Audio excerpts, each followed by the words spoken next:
Allah Resulü neye göre buyurur ki heya imandandır? Dikkat edebilirsiniz. Heya imandandır. İman sadece 5 defa namaz kılmak değildir.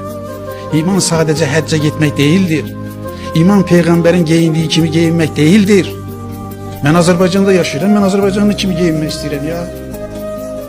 Peygamberin sünneti, peygamberin yediğini yemek değildir. Peygamberin bağladığını bağlamak değildir. Peygamber deviye minib. Şimdi biz Bakı'da deviye minib işe gideceğiz. Ay cahil adam. Peygamberin sünneti bilsen nedir? Peygamber hiç yalan danışmadı. Peygamber hiç haram yemedi. Peygamber cenneti kadınların ayağının altına koydu. Sevinç Hanım, bak düşünün siz. Hazreti Fatime eve gelir. Daha doğrusu peygamberin oturduğu bir yere gelir. Balaca bir uşak. Hazreti Fatime cemsi 28 yıl yaşıyor.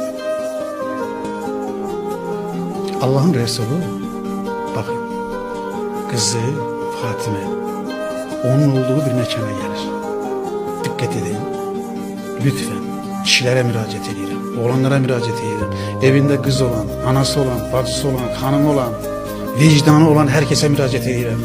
Allah Resulü Fatime balaca kız uşağı gelende dikkat edin, ayağa durur.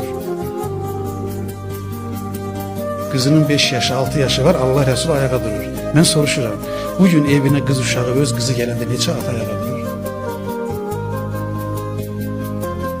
Ayağa durmalı yani. Yani ayağa durmak nedir? Bakın, Ərəb toplumu kadını ezen bir toplum idi. Aşağılayan, satan, diri-diri olarak. Yani Ərəblərə deyir ki, kadın bu kadar değerlidir ki, Allah'ın seçtiği Resul onun için ayağa durur. Peygamberin hareketine sevinç var. Böyle bakacaksınız. Örnek olmak istiyor. Bir şeyi yıkır, onun yerine bir şey inşa edir. Neyi yıkır? Kadın insan değil. Kadını öldür, sat, köleleştir, istediğin kadar istismar ele anlayışını, yani cehalet zihniyetini yıkır. Yerine cenneti ayaklarının altına koymuş olduğu bir kadın obrazı inşa ediyor. 3 kızı böyüden ele veren ananın yeri değil cennettir.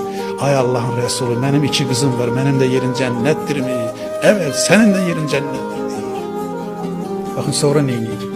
Cemiyetin nice deyir size, niye cemiyet belə deyir? Bak, çünkü biz dinimizi doğru tanımırıq ve tanıtmırıq. Kızının elinin içinden öpür.